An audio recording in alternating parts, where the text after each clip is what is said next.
innaka antal alimul hakim.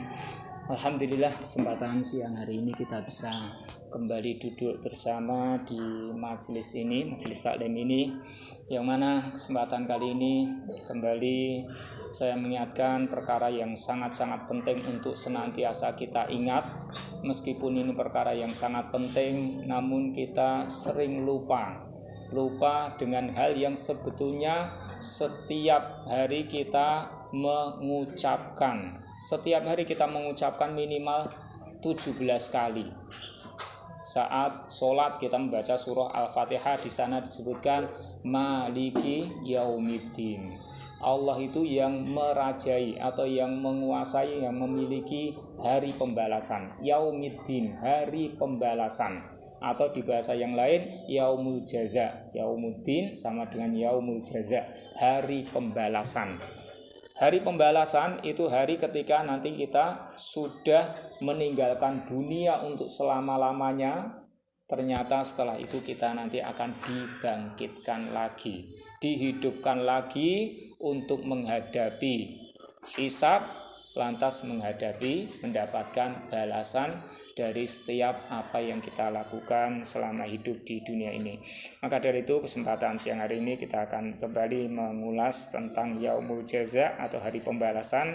Meskipun yang lalu kita juga sudah menyinggung permasalahan ini, karena dengan kita meyakini hari pembalasan, dan keyakinan ini adalah keyakinan yang berdasar hujah yang jelas. Karena yang namanya keyakinan itu belum tentu benar. Ada orang yang masih punya keyakinan. Keyakinan apa? Orang mati bisa hidup lagi, kemudian menjadi hantu, gentayangan. Masih ada enggak? Sedikit atau banyak mungkin kita masih meyakini itu. Coba aja malam-malam di kuburan, takut nanti kalau muncul dari kuburan itu orang yang kemarin mati gantung diri misalnya gitu ya. Atau kita ketakutan ketika ada nunggu jenazah misalnya seperti itu. Itu kan sesuatu yang tidak masuk akal, cuman jadi keyakinan gitu ya. Dan keyakinan itu tidak semuanya benar. Kalau keyakinan tanpa ada dasar, yang benar, yang bisa diterima, ya itu keyakinan yang batil. Dan banyak sekali keyakinan yang batil. Maka keyakinan akan adanya hari pembalasan, yang berarti dimulai dengan kita dihidupkan lagi, itu memang betul tidak masuk akal, tidak masuk di logika kita. Tapi itu berdasarkan dalil-dalil yang sangat jelas yang harus kita yakini kebenarannya. Maka tidak boleh tidak kita harus meyakini hari pembalasan ini. Dan keyakinan kita terhadap hari pembalasan itu sangat berpengaruh dengan kesungguhan kita dalam mentaati Allah dan menjauhi maksiat. Sangat berpengaruh terhadap keseriusan kita dalam mempersiapkan diri menghadapi hari pembalasan dengan iman dan amal soleh, yang akhirnya nanti berpengaruh juga apa yang kita dapatkan saat di akhirat nanti. Maka hari kita ulas hal ini, kita mulai dengan membuka satu ayat di surah Ali Imran ayat 185. Silakan diperhatikan ayat 185. Untuk kajian kali ini boleh buka HP, tapi khusus ini ya, jangan yang lainnya, khusus ini. Kalau perlu datanya dimatikan dulu ya. Di surah Al-Imran ayat 185 ini Allah Ta'ala mengatakan kullu nafsin dha'iqatul maut, setiap jiwa pasti merasakan kematian. Yang menyebutkan seperti ini ada 3 ayat, salah satunya ini, setiap jiwa pasti merasakan kematian. Kemudian setelah itu kalau sudah mati gimana? Kalau di ayat yang lain pembahasannya beda dengan di sini. Kalau di sini, kalau kita sudah mati terus lantas gimana? Ternyata kalau sudah meninggal itu nanti saat kita menerima hasil. Saat kita memetik hasil perbuatan selama hidup di dunia sebelum kita meninggal. Jadi sebelum kita meninggal, kita bisa berusaha, bisa beramal, dan hasilnya itu nanti akan kita petik saat kita sudah meninggalkan dunia, pindah ke alam akhirat. Maka setelah itu disebutkan wa innama tuwaffawna ujurakum, dan sesungguhnya tiada lain kalian akan disempurnakan upah kalian. Balasan kalian itu akan diberikan secara sempurna yaumal qiyamah, pada hari kiamat. Kalau ketika di dunia memang kita sudah bisa mencicipi balasan dari perbuatan kita. Orang yang melakukan kebaikan mendapatkan balasan kebaikan selama hidup di dunia. Orang yang jujur akhirnya disukai orang lain, usahanya dilancar karena dipercaya orang lain gitu. Orang yang mencuri ketahuan dipukuli, dipenjara gitu ya. Itu kan orang yang melakukan kebaikan merasakan balasan kebaikan. Orang yang melakukan keburukan mendapatkan balasan keburukan. Kalau di dunia itu baru mencicipi. Sedangkan balasan yang sempurna itu adalah nanti di hari kiamat. Sehingga ketika kita melakukan amal-amal kebaikan, kemudian kita menilai, saya sudah melakukan kebaikan loh, kok saya hanya mendapatkan begini ini. Sholat setiap hari sudah saya lakukan, puasa jelas itu. Kemudian dulu puasa ada bolong-bolong karena udzur, ini sudah lunas belum? Ada yang masih utang. Ini sudah saya lunasi kewajiban itu. Kemudian apalagi kebaikan sudah saya lakukan. Saya juga sudah meninggalkan keburukan. Kok saya hanya mendapatkan seperti ini, tidak mendapatkan harta yang melimpah, tidak mendapatkan apa yang saya inginkan. Terus saya dapat apa? Apa hanya ini? Saya sudah beramal soleh kok hanya mendapatkan ini. Maka kita jangan keliru dalam menilai hasil perbuatan kita. Saat di dunia kita baru mencicipi. Sedangkan kalau kita ingin mendapatkan balasan sempurna, itu nanti pada hari kiamat. Berdasarkan ini, wa innama tuwaffawna ujurakum yaumal qiyamah. Dan sesungguhnya tiada lain upah kalian akan disempurnakan. Kalian akan diberi secara sempurna upah kalian pada hari kiamat. Nah, balasan di akhirat pada hari kiamat nanti ada dua, surga dan neraka. Faman zuhziha 'anin nari, maka siapa yang dijauhkan dari neraka, wa udkhilal jannah, dan dimasukkan ke dalam surga, faqad faz, maka sungguh dia beruntung, sukses. Dan ini kesuksesan sejati, itu ketika kita selamat dari neraka dan masuk surga. Sedangkan kesuksesan di dunia ini ya bukan kesuksesan sejati. Tinggal kesuksesan di dunia ini kita jadikan sebagai sarana apa? Apakah kita jadikan sebagai sarana untuk mendapatkan kesuksesan sejati? Artinya kesuksesan dunia ini kita pakai untuk meningkatkan ketaatan kita kepada Allah, ataukah sebaliknya? Maka ini kesuksesan di dunia itu masih ada tanda tanya, bisa mengantarkan kepada kebaikan, bisa juga kepada keburukan. Maka setelah ini diingatkan wa mal hayatud dunya illa mata'ul ghurur, dan tiada lain kehidupan dunia itu melainkan kesenangan yang memperdaya. Saat ini kita masih hidup di dunia, yang kita hadapi ya begini ini, tapi harus kita ingat, dunia ini adalah kesenangan yang memperdaya, sehingga kita akan melihat bukti banyak orang yang terperdaya dengan dunia yang begitu menggiurkan. Kalau Rasul mengatakan bahwa dunia ini hulwatun khadiratun, dunia ini manis dan hijau. Dunia ini manis dan hijau, sehingga banyak orang yang merasakan dunia ini begitu enak, kemudian juga tertarik dengan dunia ini, sehingga banyak orang yang terperdaya sehingga menjadikan dunia sebagai tujuan hidupnya. Segala apa yang dilakukan itu dalam rangka untuk mencari dunia. Mencari dunia kalau tidak bisa dilakukan dengan cara yang halal, ya sudah akhirnya nekat dengan cara yang haram gitu. Kemudian kalau untuk beribadah mencari akhirat itu sekiranya mengganggu urusan mencari dunianya, maka akan ditinggalkan. Jadi seolah-olah seperti akhirat itu ada di ketiaknya dan dia pengen meraih dunia. Kalau sekiranya meraih dunia itu terpaksa harus menjulurkan tangan, ya udah akhiratnya lepas gitu.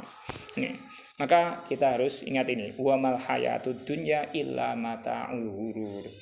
Dan tidaklah dunia itu melainkan kesenangan yang memperdaya.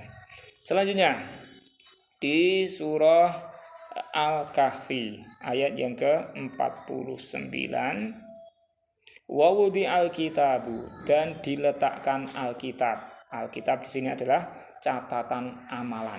Semua orang akan menerima catatan amalannya masing-masing. Ada yang menerima dengan tangan kanan, ada yang menerima dengan tangan kiri. Lantas di sini disebutkan fatarol mujrimina musyfikina mimma fi. Lalu engkau melihat orang-orang yang berbuat dosa, mereka ketakutan mimma fi, dari apa yang ada di dalam kitab catatan amalannya. Karena ternyata di situ tertulis keburukan-keburukan, dosa-dosa yang pernah dia lakukan. Dan dia tidak bisa mengelak. Meskipun mungkin dia pernah melupakan itu, pernah melakukan dosa-dosa besar, tapi dianggap remeh, kemudian sudah tidak masalah. Ternyata tercatat di kitab catatan amalannya. Saat dia membuka kitab catatan amalannya, akhirnya dia dalam keadaan ketakutan karena saat itu dia yakin akan mendapatkan balasan yang buruk. Wa yaquluna, dan mereka mengatakan, ya wailatana, alangkah celakanya kami ini. Mali hadzal kitab. Kenapa kitab ini? Kenapa catatan amalan ini kok seperti ini, gimana ini? La yughadiru shaghiratan wala kabiratan. Tidak meninggalkan yang kecil dan tidak pula yang besar, illa ahsaha, kecuali mencatatnya. Semua yang dilakukan, yang kecil yang besar tercatat semuanya. Yang dilakukan terang-terangan, yang dilakukan sembunyi-sembunyi, itu pun juga dicatat. Nggak ada yang terlewat sama sekali. Wa wajadu ma amilu hadira, dan mereka mendapati apa yang telah mereka kerjakan itu hadir, terlihat di situ. Wala yadlimu rabbuka ahada, dan Rabbmu Allah tidak mendolimi seorang pun. Allah tidak mendolimi, lantas di kitab buku catatan amalannya tertulis hal-hal yang tidak dilakukan, tidak mencuri ditulis mencuri, nggak mungkin gitu. Ini pernah sholat, melakukan kebaikan ini dan itu, kok tidak tertulis di situ? Nggak mungkin. Allah tidak mendolimi hambanya. Allah tidak memberikan hukuman bagi orang yang tidak melakukan kesalahan. Ya. Nih. Kemudian di ayat berikutnya, selanjutnya di surah Az-Zalzalah ayat yang ke-7 dan 8, famay ya'mal mithqala dzarratin, maka siapa yang melakukan meskipun hanya seberat dzarrah, seberat semut kecil, seberat barang yang sangat kecil, khairan, satu kebaikan, yarahu, niscaya dia melihatnya. Siapapun dari kita melakukan kebaikan sekecil apapun, pasti nanti pada hari kiamat kita akan melihat kebaikan itu tertulis, kita akan melihat hasilnya. Sebaliknya, wa may ya'mal mithqala dzarratin syarran yarah, dan siapa yang melakukan meskipun sekecil dzarrah dari satu keburukan, maka dia pun juga pasti akan melihatnya. Maka jangan sampai kita menyepelekan apa? Menyepelekan kebaikan. Kalau memang kita bisa melakukan suatu kebaikan meskipun itu kecil, sedikit, lakukan. Bisa jadi itu sangat berarti. Bisa jadi kita sebetulnya akan dimasukkan ke dalam neraka gara-gara kebaikan yang kecil itu dilakukan dengan ikhlas, itu ternyata kita selamat dari neraka. Bisa Allah membelas kasihani kita dengan sebab adanya tambahan amalan kebaikan meskipun sangat sedikit, ya. Nih, sebaliknya juga kita jangan menyepelekan perbuatan yang jelek meskipun kecil, meskipun sedikit. Karena yang kecil, yang sedikit itu bisa jadi itu dianggap oleh Allah sesuatu yang dianggap menyepelekan Allah, meremehkan aturan Allah gitu. Karena ketika kita melakukan satu kemaksiatan, pelanggaran, jangan melihat besar kecilnya dosa yang kita lakukan, tapi kita lihat siapa yang kita maksiati. Ini ada larangan. Kita jangan lihat ini larangan besar atau larangan kecil, tapi kita lihat siapa yang melarang.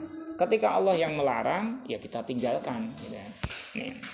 Maka ini kebaikan sekecil apapun jangan kita remehkan, kita berusaha melakukannya, dan keburukan sekecil apapun kita jangan meremehkan, menyepelekan, kita harus meninggalkannya. Selanjutnya di surah Al-Haqqah mulai ayat yang ke-19. Ini sebelum seseorang itu menerima balasan, dia akan mendapatkan catatan amalannya sebagaimana tadi. Kalau ini disebutkan tentang orang-orang yang bagaimana ketika mendapatkan buku catatan amalannya dengan tangan kanan, bagaimana dengan tangan kiri. Mulai ayat 19, fa amma man utiya kitabahu biyamini, maka adapun orang yang dia diberi kitabnya, diberikan kitab catatan amalannya biyaminihi, dia menerimanya dengan tangan kanannya. Fayaqulu, dia mengatakan, ha umqra'u kitabiyah, ini bacalah kitabku ini. Dia sangat gembira menerima kitab catatan amalannya, kemudian menunjukkan kepada yang lain untuk membacanya. Inilah kitabku, bacalah kitab catatan amalanku ini. Ini donantu. Kemudian dia cerita, kok bisa mendapatkan kitab catatan amalan dengan tangan kanan, yang berarti isinya bagus sekali, di situ tertulis hal-hal yang menggembirakan. Kok bisa? Kemudian dia ceritanya gimana? Ini donantu, sesungguhnya dulu aku yakin. Donantu, dulu aku yakin. Yakin apa? Ani mulakin hisabiyah, bahwasanya aku ini akan menemui hisabku ini. Ketika di dunia dia yakin bahwa segala yang dia lakukan itu akan ada hisabnya, akan ada perhitungannya, sehingga keyakinan itu mengantarkan dia untuk berusaha melaksanakan aturan Allah dengan sebaik-baiknya. Perintah-perintah Allah apa saja dipahami, kemudian dikerjakan dengan sebaik-baiknya. Larangan Allah apa saja diketahui, kemudian ditinggalkan semuanya, karena yakin dengan hisab. Fahuwa fi 'ishatir radiyah, maka akhirnya dia berada di dalam kehidupan yang menyenangkan, kehidupan yang diridhoi, yang menyenangkan. Yakni fi jannatin 'aliyah, berada di dalam jannah yang tinggi, berada di taman-taman surga yang di situ ada istana-istana yang tinggi, karena rumahnya sangat mewah sehingga dikatakan istana yang sangat tinggi. Kemudian di sana selain rumah yang mewah, istana yang didapatkan, juga makanan yang enak-enak, ada pakaian yang sangat bagus dari sutra yang sangat lembut, dan juga yang lain-lainnya. Kemudian kalau di sini disebutkan salah satu makanannya adalah buah-buahan. Kutufuha, buah-buahannya itu daniyah, dekat. Buah-buahan surga diambil dengan sangat mudah. Kemudian kulu washrobu hani'an, makanlah dan minumlah hani'an dengan seenak-enaknya. Dipersilakan makan minum sepuas-puasnya dengan enak, bima aslaftum fil ayyamil khaliyah, dengan sebab apa yang telah kalian dahulukan dari di hari-hari yang sudah lewat. Dulu ketika di dunia kalian melakukan amal-amal kebaikan karena Allah, akhirnya Allah membelas kasihani, kemudian dengan belas kasihannya akhirnya memasukkan ke dalam surga, kemudian mendapatkan berbagai kenikmatan di dalam surga. Yang sebetulnya surga itu tidak cukup dibayar dengan amalan kita. Tapi ketika kita melakukan amalan yang diridhoi oleh Allah, akhirnya Allah membelas kasihani kita, kemudian memasukkan kita ke dalam surga. Itu orang yang menerima catatan dengan tangan kanan. Sebaliknya, di ayat 25, wa amma man utiya kitabahu bishimali, dan adapun orang yang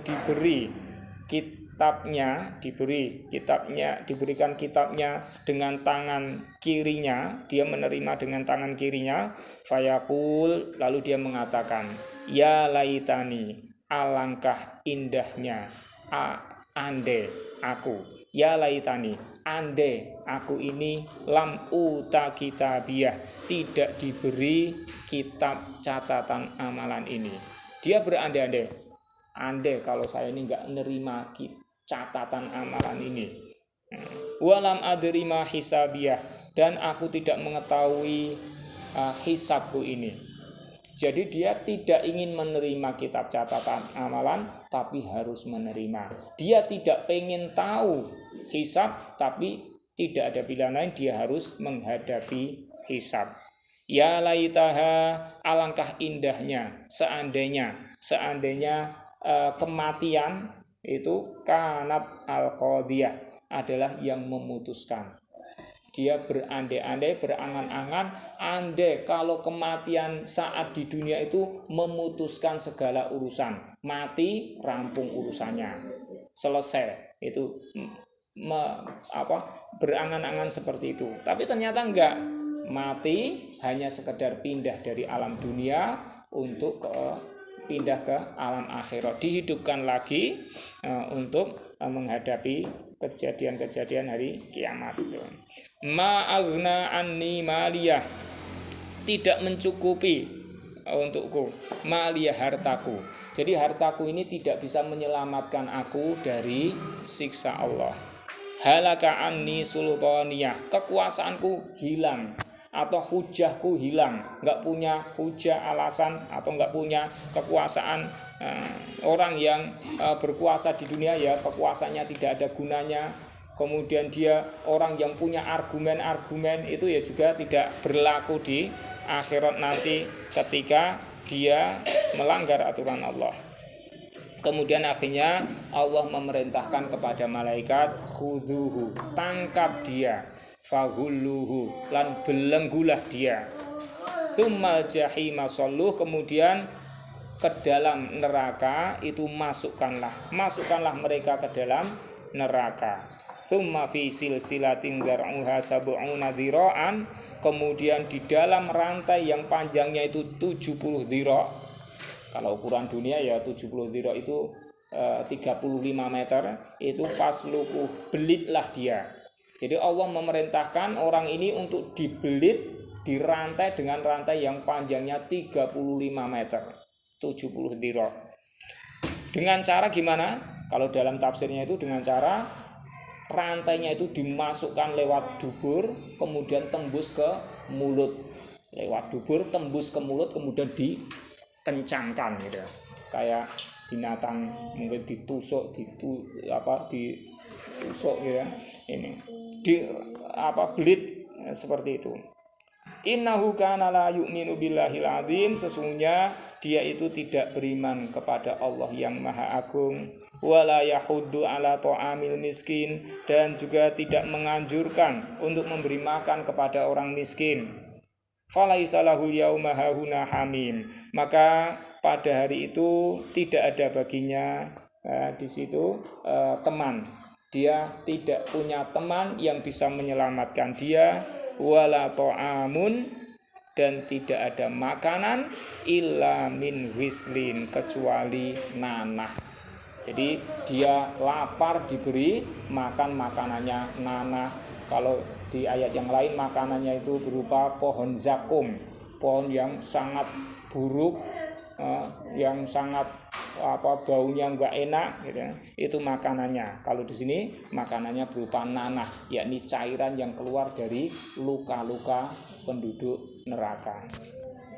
Minumannya nanti juga ada minumannya berupa air yang sangat panas, ketika diminum ususnya terpotong-potong. Dan yang demikian itu sama sekali tidak menyebabkan kematian. Kalau mati kan rampung, nggak merasakan lagi, nggak ada kematian lagi di akhirat nanti.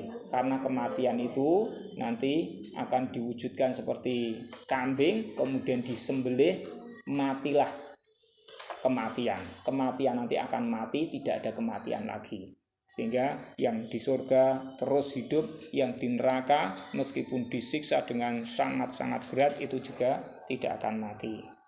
La yakuluhu illal khati'un, tidak memakan nanah seperti itu kecuali orang-orang yang berbuat dosa.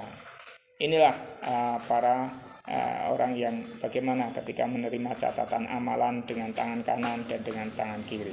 Itulah hari kiamat yang saat ini banyak orang yang mendustakannya, tidak percaya, menganggap itu kabar bohong.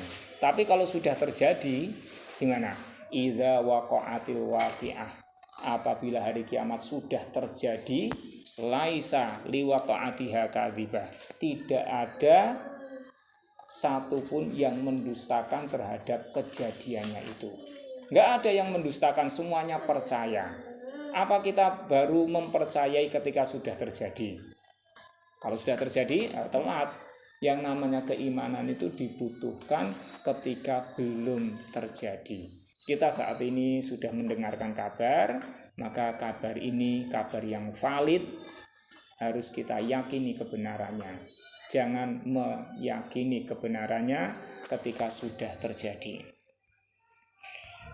Maka mari kita semuanya berusaha untuk memanfaatkan waktu yang masih kita miliki ini dengan sebaik-baiknya, biar kita tidak menyesal. Yang menyesal di akhirat nanti, itu ternyata ada berbagai jenis orang. Kita lihat di surah Al-Fajr, waji'a yauma idzin bi jahannam, dan didatangkanlah pada hari itu neraka jahanam.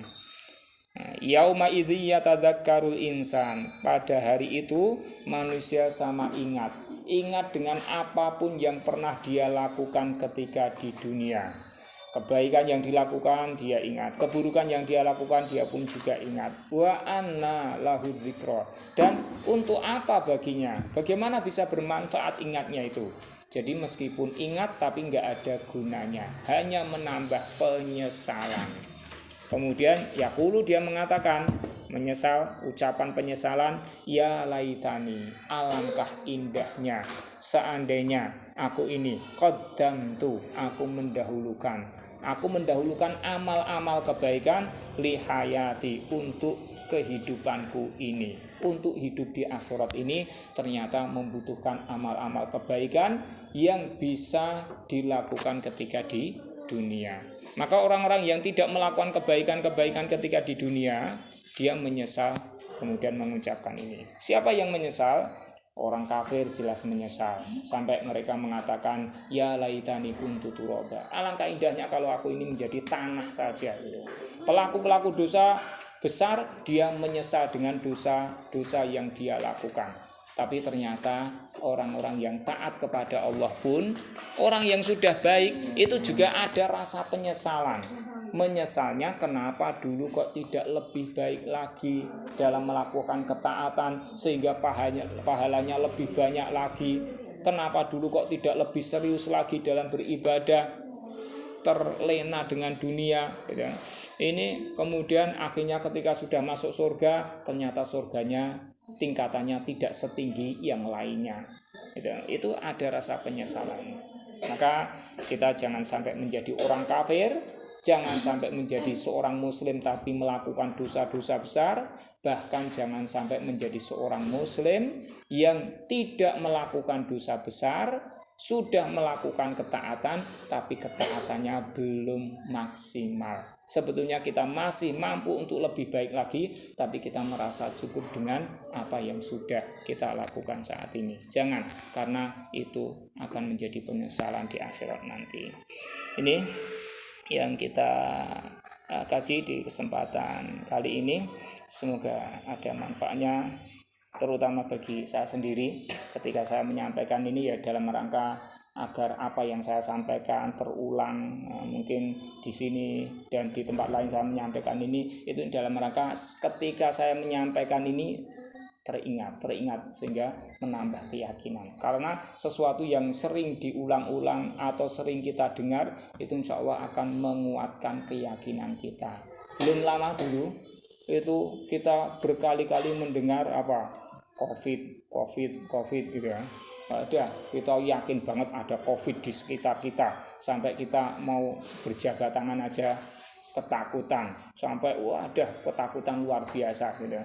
Karena apa? Karena diulang-ulang di setiap tempat, di setiap kesempatan gitu. Maka coba kalau hari kiamat, hari pembalasan ini diulang-ulang, di sini kita dengar, di sana kita dengar, pagi kita dengar, sore kita dengar gitu. Ini akan menambah keyakinan kita bahwa kita nanti akan dihidupkan lagi di akhirat untuk menerima balasan, sehingga keyakinan itu akan mengantarkan kita kepada kesungguhan dalam mempersiapkan diri untuk kehidupan yang langgeng di akhirat nanti. Maka mari kita berusaha untuk menguatkan keyakinan kita, dan kita ingat juga bahwa ini semuanya demi kepentingan kita, demi nasib kita di akhirat nanti saat kita hidup selama-lamanya ya. Ini yang saya sampaikan, semoga ada manfaatnya, dan mohon maaf apabila ada kurangnya. Aku qouli hadza astaghfirullah li wa lakum. Alhamdulillahirabbil alamin.